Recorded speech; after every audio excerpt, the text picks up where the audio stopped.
Greetings all, welcome to Macro Talk 2, which is coming to you live from my sanatorium, where I am sick as a dog. Those of you who were here on Tuesday saw the beginnings of my second cold of the year, and yeah, it's a stinker, it really is. Pretty much spent yesterday in bed and spent this morning trying to recuperate, so there you go. If I have to take a break, excuse me, to cough or to blow my nose, expect the whole thing to go silent for a second or two, because I have to mute the microphone, because it would not be good for you to hear that noise. Anyway, today we're going to do sort of a Q&A. It's questions that have come out of recent conversations, both live streams and private conversations, teaching sessions. Some very interesting questions have come up, and a lot of these, I must warn you, are fairly advanced questions.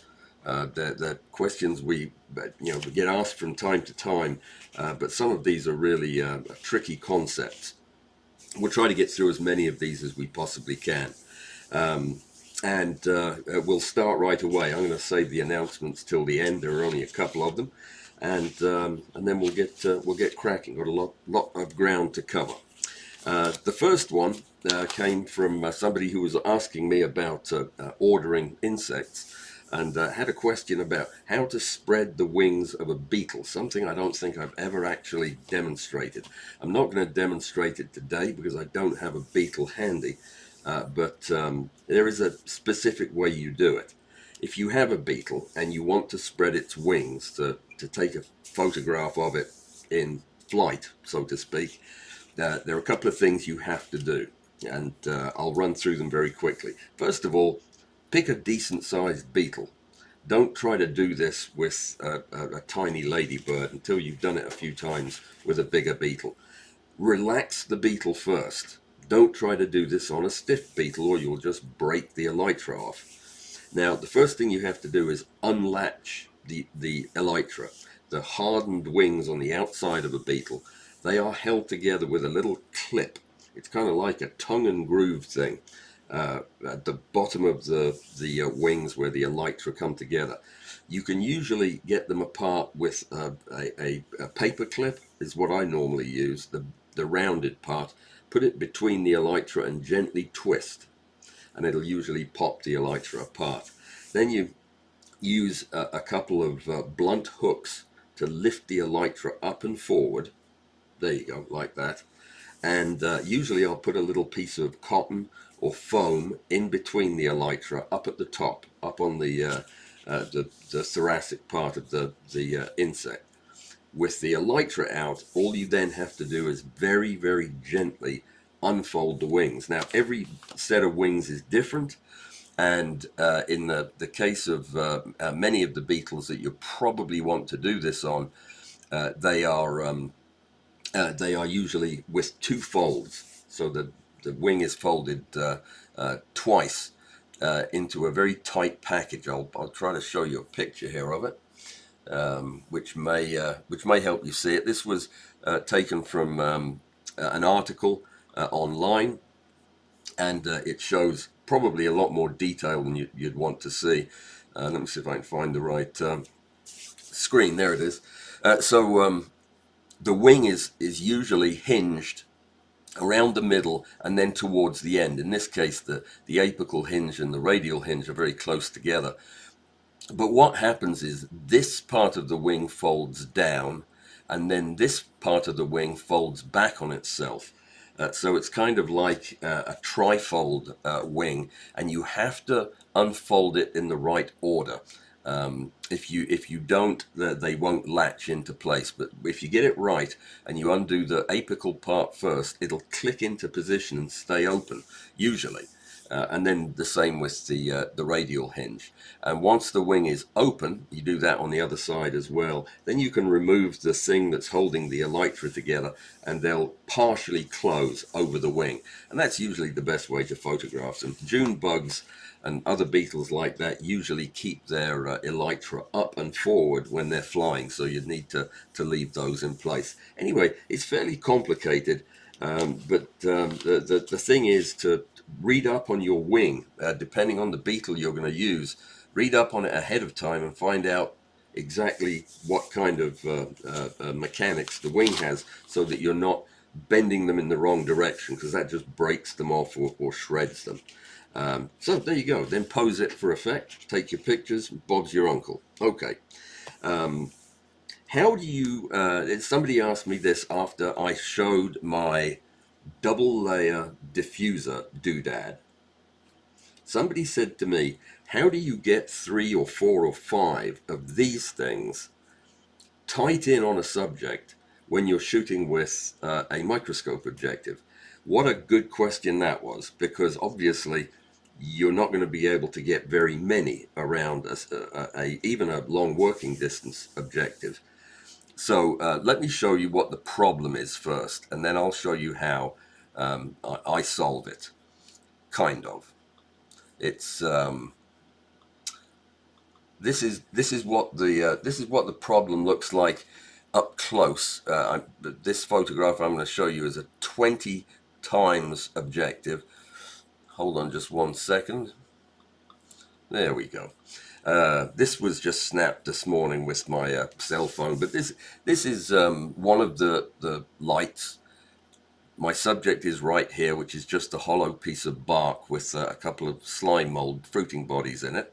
This is the objective, and you can see that the light can't really get in where I would want it. In fact, I've got another one showing when I have a couple of these lights, it's even harder because they kind of crowd one another out. And this is true. These light diffuser things are fantastic when you're using a camera lens, because you've got loads of room to put the diffusers in pretty close. But not so with this setup. So anyway, what I've done is I've designed an additional set of diffusers, work exactly the same way, and you use them in exactly the same way, except you now have room for the, if I can get it to open. Well, it doesn't appear to want to open. Let me try. Nope, it's not going to open.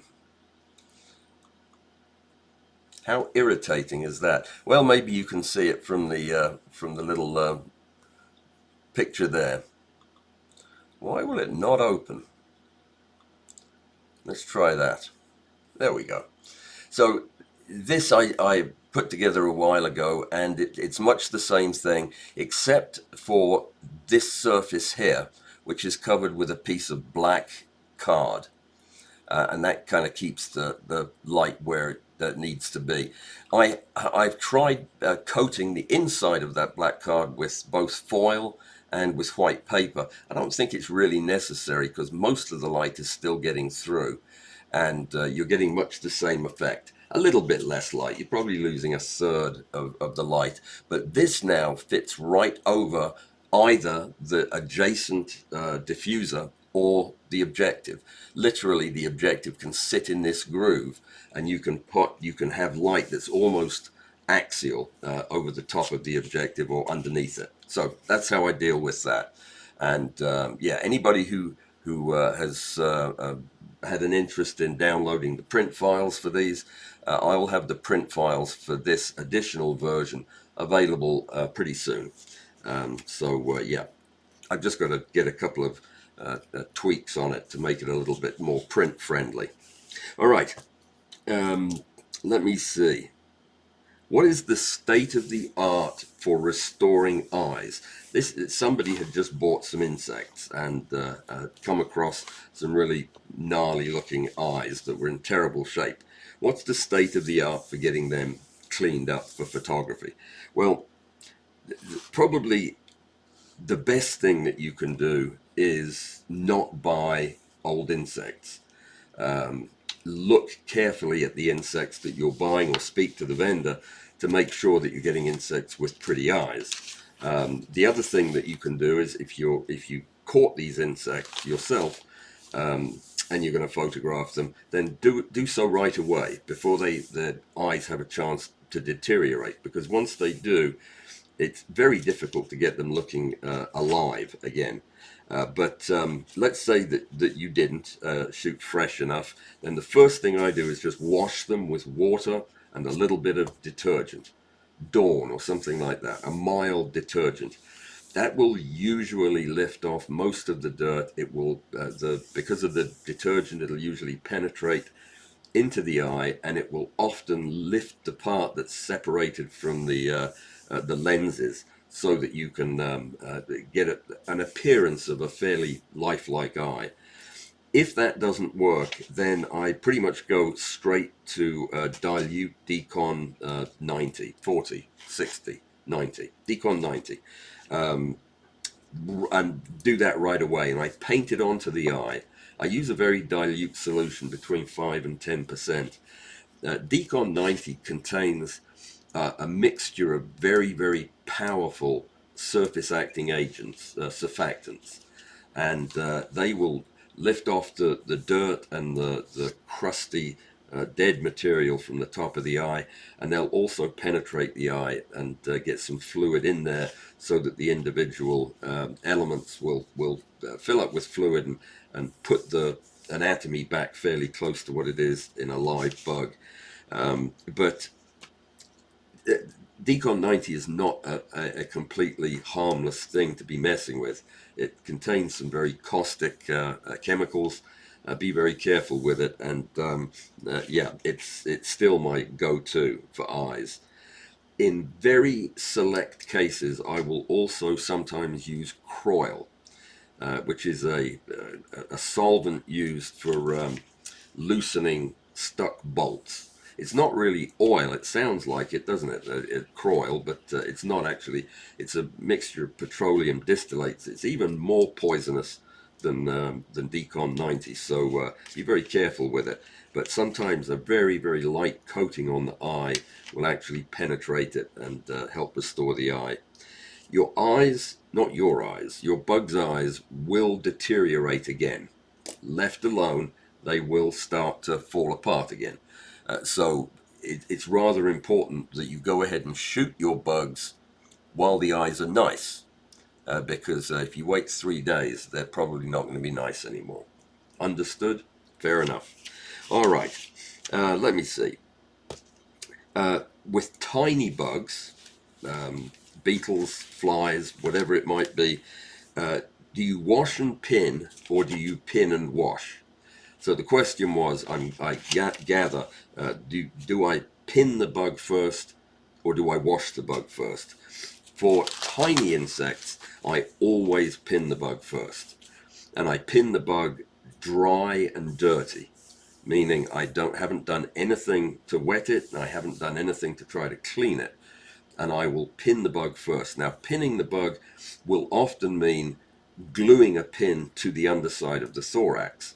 It won't actually mean sticking a pin into the bug, but it doesn't matter so long as I get a very stable fix. And it doesn't matter whether or not I use CA glue, which is my personal favorite, or Bondic, which some folks like to use.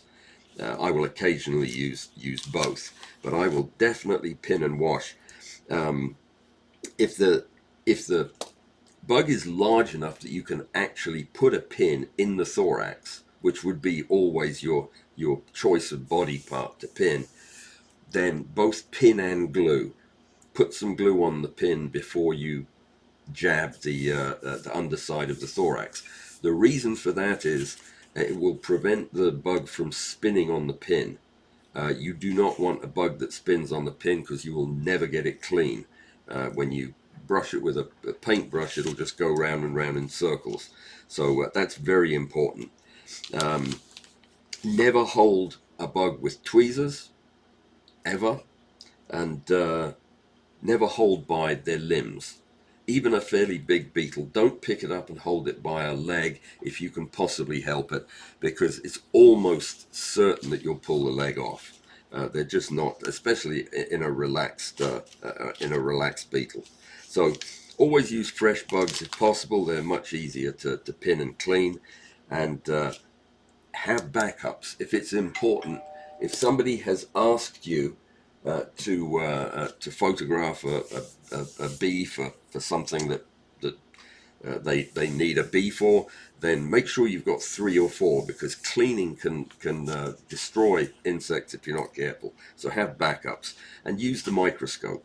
If you have a microscope that you can use, like I am behind me cleaning this weevil, use the microscope so you can see what you're doing. Okay, I said in a conversation last week, no, it was the end of last week, I said that goniometers, the positioning elements of a stacked array of movement platforms, the elements that slide like this, they should be bought as matched pairs. That was the comment that I made. And somebody asked me why, and do I have to buy 2 of them? Because they're not inexpensive. So let me see if I got a picture of a goniometer or 2. I just so happen to have one, yes. So here's the deal with goniometers.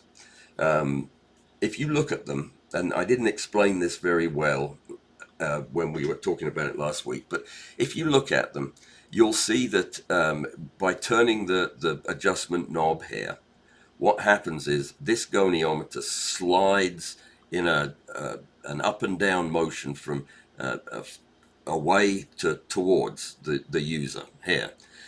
The next level down is another goniometer that does the same thing, only now it's doing it in the opposite axis. So if this is in the X axis, this is in the Y axis, we'll say.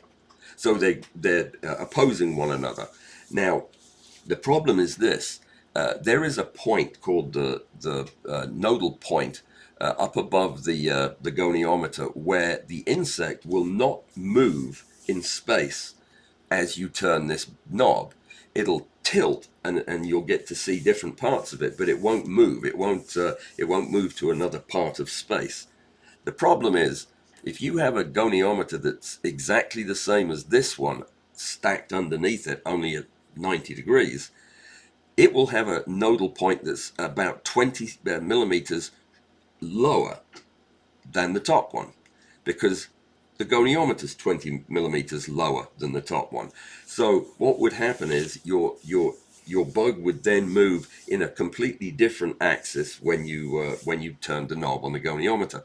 So the deal is this: you buy them as a matched pair so that the nodal point on the bottom goniometer is 20 millimeters higher than that on the top, so that you share a nodal point up above the center of both goniometers, meaning that you can tip it in all these different directions without moving it in space. That's all this means. Do you need to buy 2 goniometers? No, you do not. You can buy one and you can use it in that axis if you're happy with that, if that's all you need. You don't need to, but if you buy 2, you need to buy a matched set that have different distances to their nodal point than buying 2 of the same. 2 of the same, you won't get what you're looking for. Okay.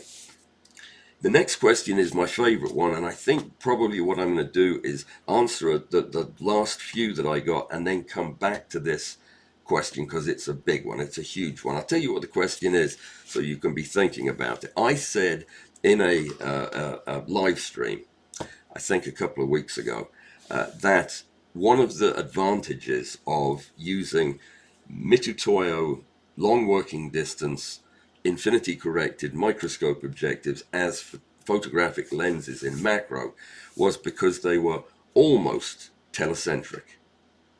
And that caused several people to ask me, what are you talking about?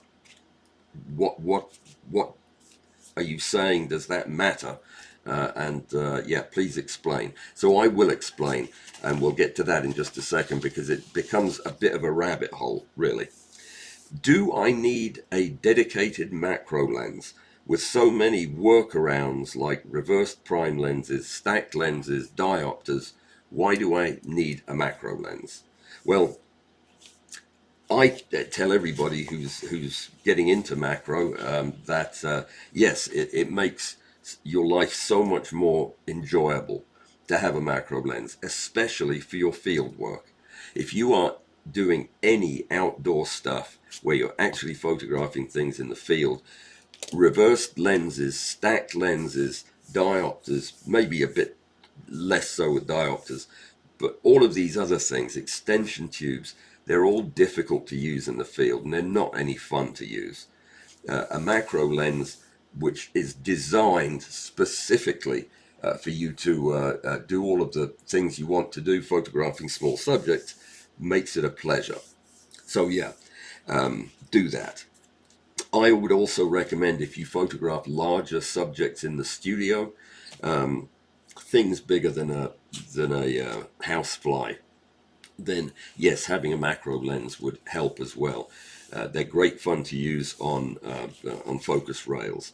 They are purpose built for macro photography. They are internally very different than any of the other lenses you're going to use. And incidentally, most macro lenses probably get more care and sophistication in their build than any other lens a brand makes. That's why they're pretty expensive, but they are purpose built for taking pictures at close range.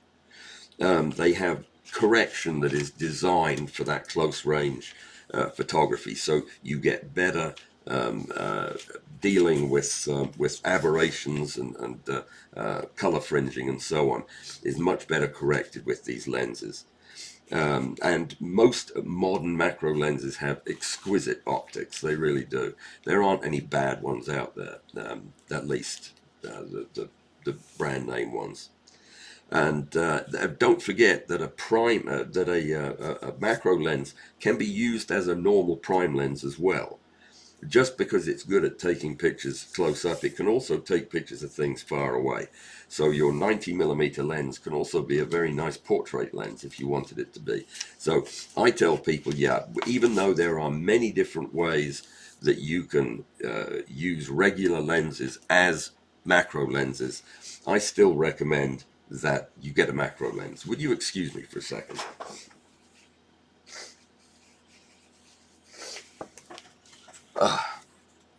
That's better, he lied.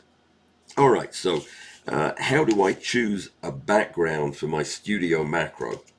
How do I pick colors, gradient, replacement, and lit or unlit? These are the questions. How do I select a background? And the first thing I do is, even though you see me do a lot of background replacement with gradients, which I really enjoy doing. In fact, I was just looking at one of my favorite pictures I've taken in the last week. It was just that. It was, let me see if I can find it. It was, it just so happens to be there. It was actually this one. And I use a gradient, which is a digital gradient in the background, and then carefully select the subject and drop the gradient in the back. And I love this process. I love this technique because you can really set up the background the way you want it. But there is a problem with it if you're not aware of the fact that digital backgrounds are pure. They are pure colors. They don't contain any noise or grain, even though your photograph does. So when you have the subject of your photograph has noise in it, yet the background doesn't, if you get really close in, you can see that difference, and it makes the background look unnatural. So if I'm going to do that, if I'm going to use a digital background, I will add grain. One of the last things I do, I'll add some grain to the background so it looks more natural with the foreground that I have. Let me see. Less is more. Subtlety is good with backgrounds. I'm not always good at that. I do like light blue backgrounds sometimes, but generally speaking, less saturated, less bright. You don't want it to take over the show. You want to showcase your subject, not replace it.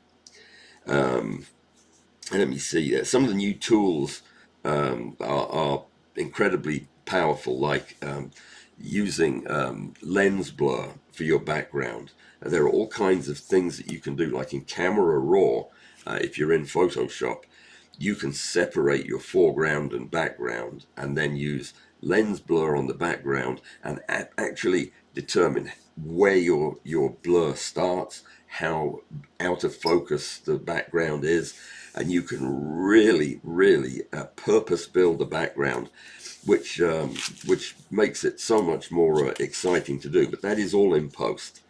Let me see. I replace backgrounds when I have a good subject, but a distracting background. If I have a background and a natural background that has too many bright spots in it, or something that's pulling your attention away, yeah, then I will replace it. But it's always better to build your background or design your background around it not being distracting.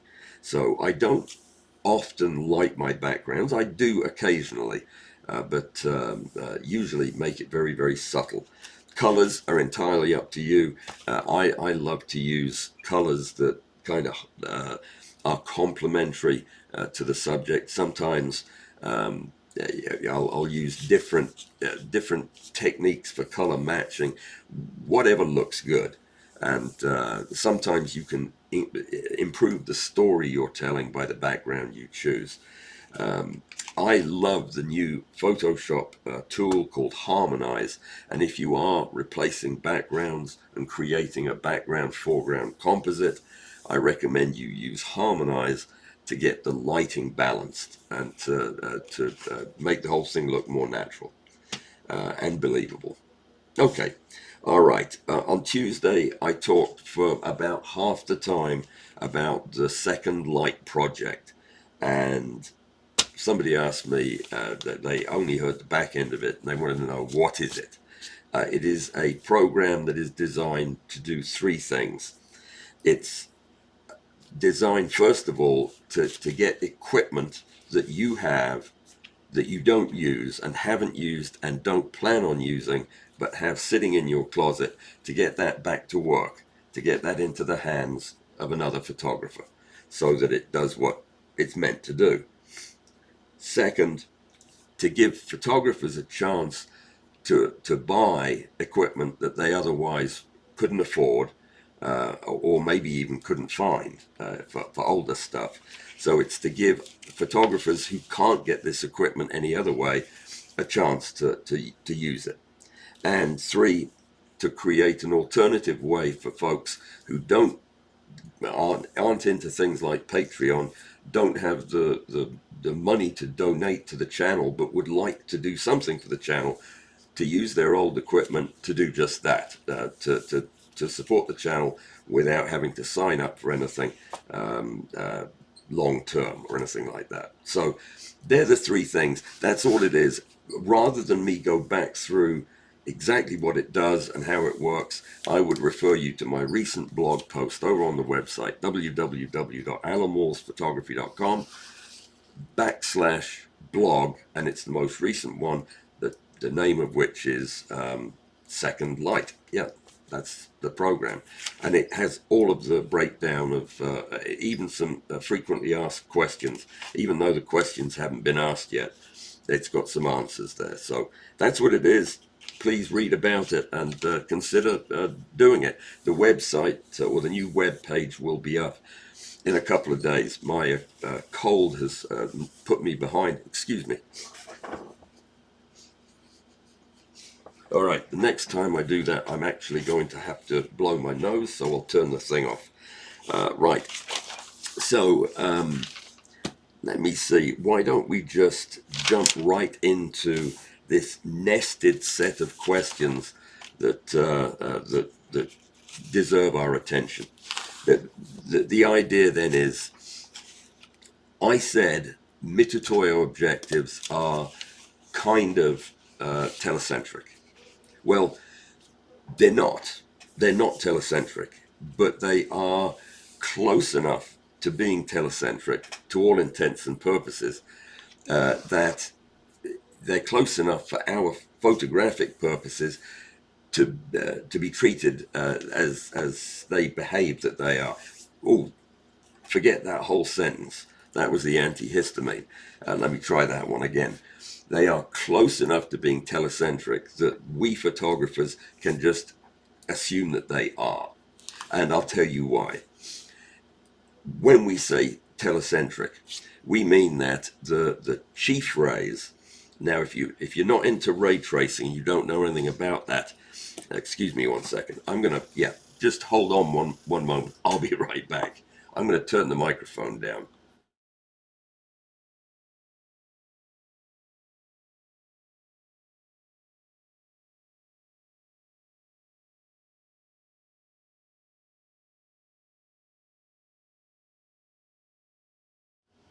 I am so sorry. That was revolting. You know, you can buy this thing at my local drugstore. It's like a home waterboarding kit that you use to wash your head out. It's like a little teapot that you put warm, salty water in and put it in one side of your head, and it runs out through your nose on the other side. Absolutely awful experience, but it does make you feel better. If you've never tried it, give it a shot sometime if you ever need to. All right, so chief rays are parallel to the optical axis in a lens that's nearly telecentric, like these Mitutoyo M plans. Okay, magnification changes very little when the object distance changes, which is important. Now, the entrance pupil of this is effectively at infinity, if you can imagine that. So that's what near telecentricity means. It means that the light is almost parallel to the optical axis. Magnification doesn't change as you change the distance, and the entrance pupil is infinitely far away, or it can be treated as if it is. So this isn't an accident. These were designed and developed to be this way, whereas most lenses, most infinity corrected microscope objectives, like the wonderful CFI plans from Nikon, were not invented with the same thing in mind. These lenses, Mitutoyo objectives, are metrology tools. They're used for measurement and accuracy in terms of distance and measurement are key. That's what they're made for. They photograph products that whiz by on conveyor belts, and they have to be right. They have to be exact and precise. So they don't want the size of the subject to be changing as the subject is nearer or closer to the camera. A telecentric lens doesn't do that. It stays the same magnification no matter where it is on the conveyor belt. So that's the reason that it was made that way. Now,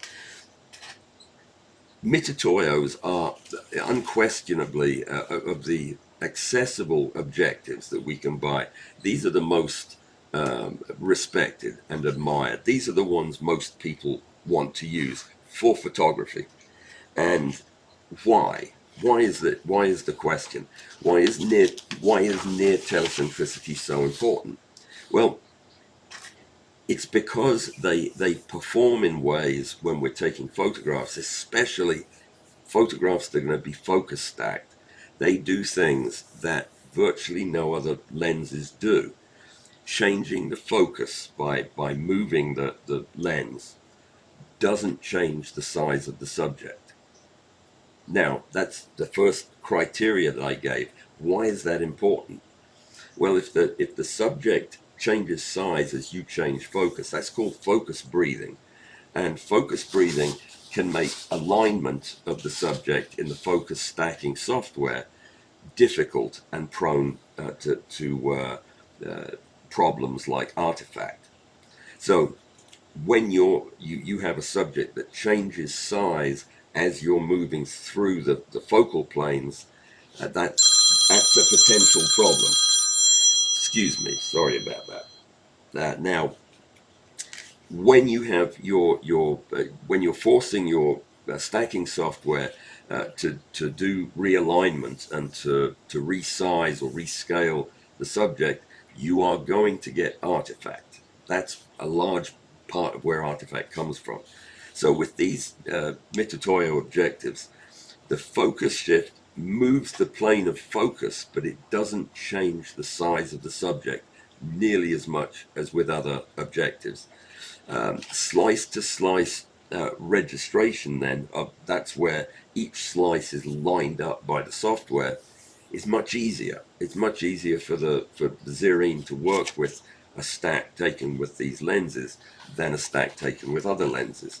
And halos, double edges, and distortions that you commonly see as artifact with even with camera lenses, you tend not to see nearly as much with Mitutoyos, which is very much my experience, especially with deep stacks at high magnification.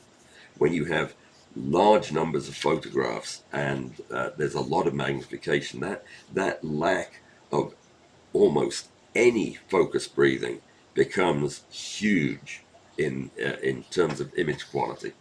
So near telecentric lenses then tend to preserve things in your photograph like straight edges.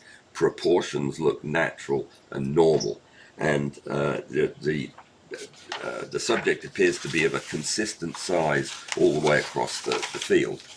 And that's extremely important if you're using your lenses for scientific documentation or for metrology work, measuring things accurately and repeatably.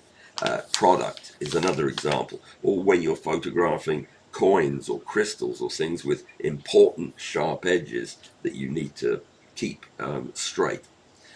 So that's why these objectives seem to work so much better as photographic lenses than almost anything else you can put on your microscope. Now, the reason that another reason that they're so much loved is that the illumination that you use works better with these objectives than with almost any others, because it accepts light over a narrower angular range, and it's less sensitive to off-axis glare, meaning light that's coming in off-axis doesn't bounce around and rob you of contrast and cause glare that will ruin the photograph. And the near telecentric lenses also respond a bit more predictably to diffusion, and I'll get into that in just a second. That's a little bit counterintuitive, but you know, when I use high magnification, the picture I showed earlier, which showed a 20x Mitutoyo objective with a lens hood that was really pretty long. I mean, it only left a couple of millimeters at the end for me to get light on the subject. But the reason for that is the high numeric aperture lenses, like the higher magnification Mitutoyos, are very prone to getting light scatter into the front of the objective, and that is one of the reasons that the telecentric design of the lenses is so helpful, because the high NA makes it riskier, but the fact that it's nearly telecentric lessens that effect, if that makes sense. You can't help the fact that high NA is going to increase the risk of scatter, especially of diffused light. Remember, the diffused light's coming from all directions. By the time you properly diffused it, it's coming from all directions, and it could easily go into the objective. But by using a lens hood and a nearly telecentric lens, you minimize the risk. So, yeah, it's they all play into each of these factors. Play into the whole picture of why these lenses are so good. Now, does magnification affect this telecentricity? And yes, very, very strongly it does. At low magnification, these lenses have a little bit of focus breathing, but it's very, very small. And because your stack depths are almost always going to be much shorter with a 5x than they will be with a 20 or a 50. And the software can usually keep up with any shifts that need to be realigned. Now, telecentricity is helpful at 5x, but it's not urgently must have. Now, at mid magnifications like 10x, the depth of field is getting very, very thin at this point, and your stacks are getting considerably bigger, and perspective errors become more noticeable at higher magnification. So the ability to have a telecentric lens that does not change the size of the subject as you move through focus becomes more of an important feature than just a cool add-on. It's at high magnification, 20, 50, or 100 in the case of Mitutoyo's, where depth of field is measured in microns or fractions of a micron. The stack counts are up in, the slice counts are up above 1,000 sometimes, hundreds at least. But any magnification drift at that kind of magnification becomes ruinous to the picture.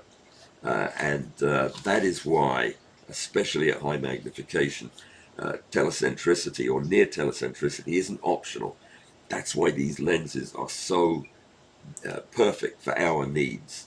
So Mitutoyos feel easier to use, and they feel like they give you better pictures because they are easier to use and they do give you better pictures. How's that? Now, does numeric aperture make a difference? Because obviously as the magnification goes up, the numeric aperture is going up as well. As the NA increases, the size of the cone into which light is accepted widens. So low NA, high NA, and the system becomes much more sensitive to angular changes, and the tiniest deviations in how the chief rays are passing through the objective can result in significant changes in scale. So the issue is high NA doesn't cause magnification instability. It magnifies the consequences of that instability. So if you have a non-telecentric 20x objective, which has, say, a 0.4 numeric aperture, that is going to be very hard to take pictures with compared to a non-telecentric 5x with a 0.15 NA. Even if both of them are well corrected, the 20 is going to be much harder to use, and it's going to cause more problems with artifact. So the sweet spot here is to have near telecentricity. In other words, a Mitutoyo with a high numeric aperture, because that's what Mitutoyo designed these things for. They gave them a high NA, long working distance, and virtually eliminated the variation of magnification. Now, getting all three of those things in one objective is expensive, and that's why these things cost. Another question I got was to compare these two lenses, if this was a 10 anyway, compare the 10x CFI plan to the Mitutoyo M plan. And really, I'm covering all of that right here. The reason they're expensive is because engineering that lack of focus breathing near telecentricity with a long working distance and a high numeric aperture, that's really some advanced engineering, and they're harder to build. They're also apochromatic, meaning they correct in more wavelengths of light, so you get less problem with aberration, and this is all important. So it's important to recognize too that these lenses, probably more than any other I've ever used, are really tolerant of different tube lenses. We talk about tube lenses like they're infinitely interchangeable. You can use a Raynox or an ITL 200 or a camera lens with this, and they're all going to perform as well. Well, with Mitutoyo, they almost do. That is not the case.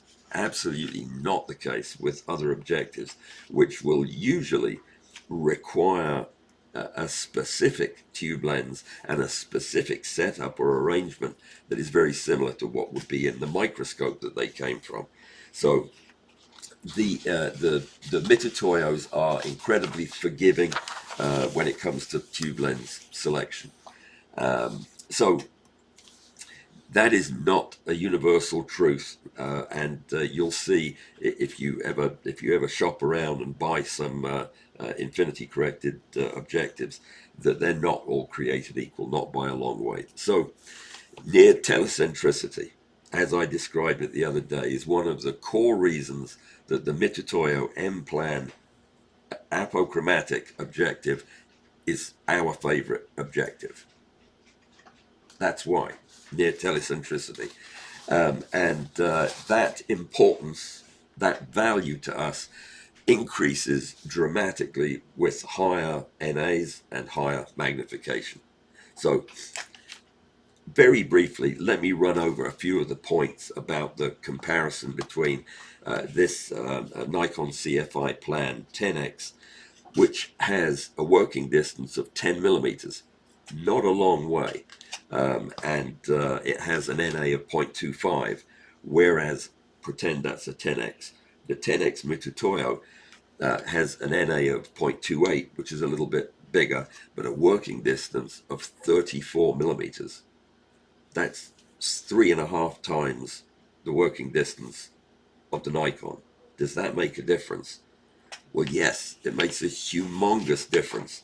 If you've ever tried to light a difficult subject when all you have is 10 millimeters, and if you use a lens hood, which you probably should, you're cutting off half of that 10 millimeters. So you have 5 millimeters to work in, and you're trying to get 3 lights on the subject. That is very difficult to do well. With this, it's very easy to do well at 34 millimeters. So that working distance is probably, I bought this at just a ridiculously good price. And this also at a great price. I bought this new for $200, and this I bought new for a little over $400. They cost actually closer to $600 or $700 now, brand new. So the question is that extra working distance worth that money? And the answer to me is yeah, absolutely. When you add to it the fact that it's apochromatic, meaning it has much better correction. This is a fantastic lens. The only thing about this lens that I think outshines this, the Mitutoyo, is the coverage that this gives, the sensor coverage. This will effortlessly give you full frame coverage. And in some situations, this might not, which means you might not get sharpness from corner to corner. But certainly, it's something to consider. Would I say that the difference is huge enough? I by choice use this as my 10x objective. I absolutely love it. I'm not bothered by the little bit of chromatic aberration that it can introduce sometimes, and I'm just very careful with how I use it for lighting, but I love it, and I love the full frame coverage. It's very full frame friendly. The 10X Mitutoyo I don't even own, so there you go. They're both great, and for the prices, they're both probably very equivalent. All right. So I won't get into the fact that this is not a near telecentric lens and how that affects it. You just invert what I said earlier. Let's talk briefly about the whole idea of tube lenses, because this came up in the same conversation that we were having about telecentricity, and the fact of the matter is, I was going to show some pictures of the various tube lenses that I have used and still from time to time use, and realized that I had to go back years and years to find a picture of my tube lens setups. Let me see, I did find one though. I found a couple of them. Let me show you what I mean and explain. Oh no, that's not the tube lens. It's the lens I'm getting ready to talk about. So let me try another one. Here's one. It won't open though. So here is the tube system that I use. This is an ITL 200 that as soon as I find my home page, I'll show you. So this is the ITL 200 buried inside this set of tubes. And this is the extension setup with a Mitutoyo 20 objective on the end. And that looks like it's resting on that piece of metal, which it's actually not. So this would be a fairly standard setup using using the tube lens that Tor Labs makes, the ITL 200. Any tube lens of 200 millimeters focal length will probably work with the Mitutoyo objective, but I found that it was causing problems just like the Raynox was, and relatively minor at first because there were so many other things that could have been causing the artifacts that I was seeing in my focus stacked image. When I switched to a different tube lens, which is not a tube lens, hang on a sec, I'll find it. So this actually is now the tube lens that I prefer and believe to be superior to any other tube lens I've ever used. And I know that this will stir up disagreement in the ranks, but my tube lens is now a micro Nikkor 200mm f4 macro lens. And there are some really good reasons why I think this is the best tube lens that money can buy. For one thing, it is a camera lens. A tube lens is a very, very specific kind of lens that's given one job to do in a microscope, and that is to accept almost collimated light and form a sharp image at one of the conjugates. You know what conjugates are, where images form in an infinity corrected system or in an optical system. And that's what the tube lens does. It takes the light from the objective and it forms an image on one of the conjugate planes that coincides with your sensor. And it is that's what it's made for. That's what it does. But it's made to do it in most cases, excuse me, within a microscope, within the structure of a microscope. And what they are not optimized for, what tube lenses like the ITL 200 are not optimized for, is large image circles like you would expect on a full frame camera, or the kind of off-axis aberrations that we see in photography, or baffling of stray light, because there is no stray light in a microscope. They're designed not to do that. But when you take that lens out and use it as part of your macro rig, then all of a sudden off-axis light can become a problem. And they're also, tube lenses are not made to suppress flare because they're not exposed to flare. They're inside the microscope. So where the micro Nikkor, in my opinion, shines is it's a fully corrected photographic macro lens, probably, arguably, the best in the world.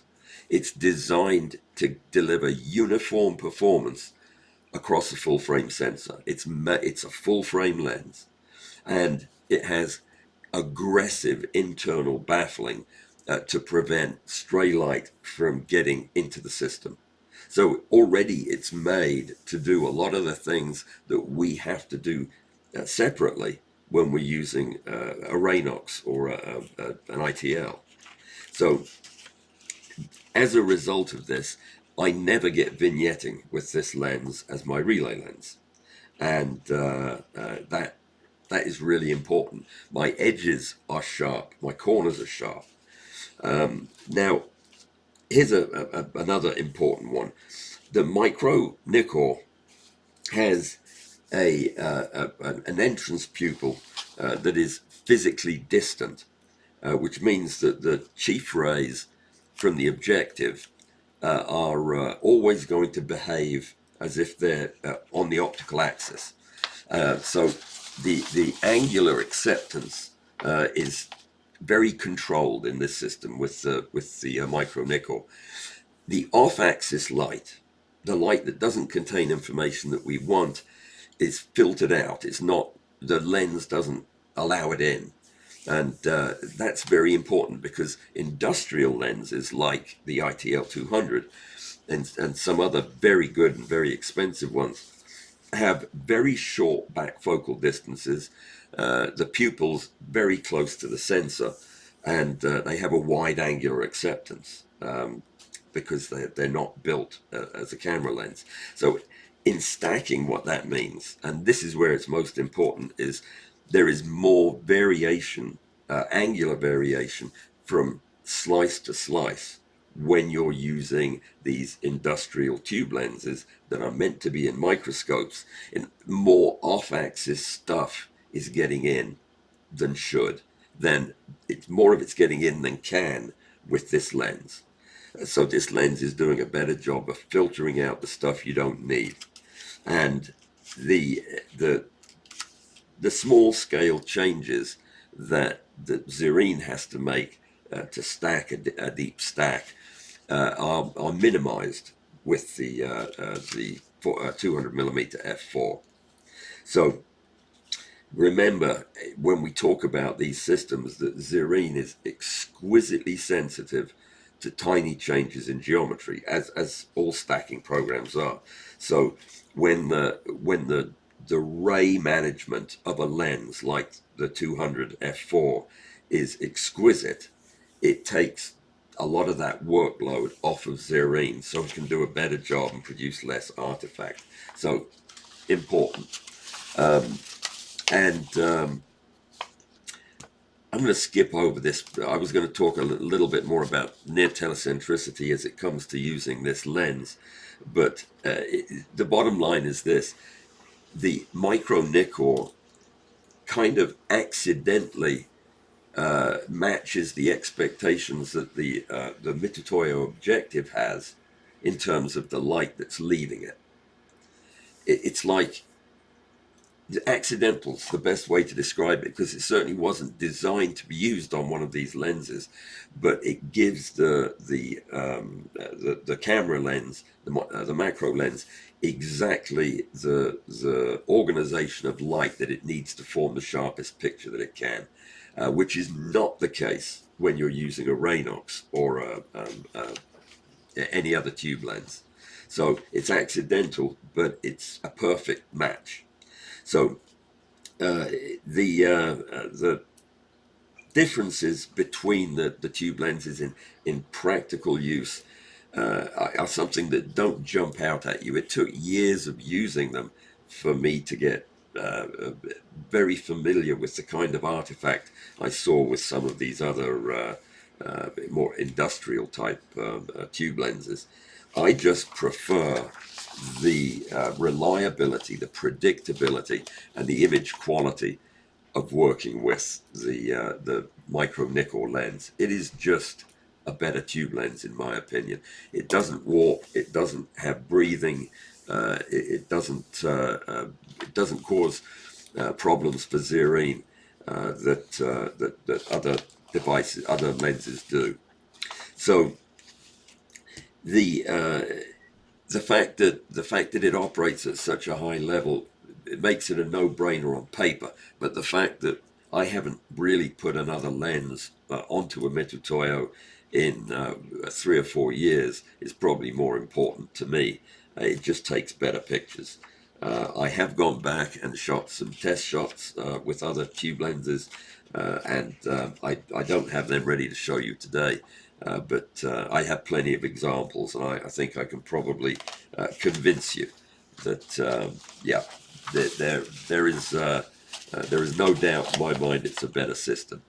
That does not mean Oh, no, it means we're out of time, which is good because I absolutely have to blow my nose. I was getting ready to tell you why I love Radox and why I love ITL 200, and there are plenty of good reasons. And then we were going to talk about how to make your Radox almost as good as a 200 millimeter micro nickel. I will tell you, add a field diaphragm, add a field aperture or a field stop right in front of your tube lens, your Raynox or your ITL, and you will have a system that is much, much closer to that micro nickel than you would otherwise have. You want to make your tube lens as good as it can be, add a field aperture. And that's it, we're out of time, which means I didn't get to say hi to anybody. And I've almost lost my voice anyway. Saturday, 10 o'clock in the morning, new time, new day. It's going to be on the second non-per-Zoom Saturday of every month. It's Tangent. And that will be Larry and I will be talking about 3D. Well, I think probably this weekend Larry will do the talking, providing that we're not both snowed out. And we'll be talking about 3D modeling, making stuff, and just having a good time with our 3D printers. So please come 10 o'clock in the morning till 11:30. That's this Saturday. Nothing else I'm going. Well, let me just announce that Klaus Gilloy, my good friend Klaus, is also my guest judge for the winter competition, which will be wrapping up in just about another week. So if you haven't entered, do so, because Klaus and I are going to be judging it, and if you win when he's judging it, you will be famous. At least in my eyes, you will be famous. You're already famous, but you'll be more famous. Okay, that's it. If you have any questions, it's too late. Oh, I'm going to start coughing in a second. No, I can hold off, I think, another few moments. Let me just double check that there isn't anything important I'm supposed to be. Oh, nope. No urgent messages to me, so fantastic. All right, guys. Thank you so much for coming. I'm sorry about my terrible voice. I hope I did justice to these questions. They're all interesting, and I'll see you guys on Saturday, I hope, for Tangent. Otherwise, I'll see you next week on Tuesday and Thursday. Be careful this week, wherever you are. If you're in America, that is, especially if you're further south than I am, the weather is promising to be truly vile for the next 3 or 4 days. So please stay safe. And I will catch up with you later on. Thank you all for coming. Take care.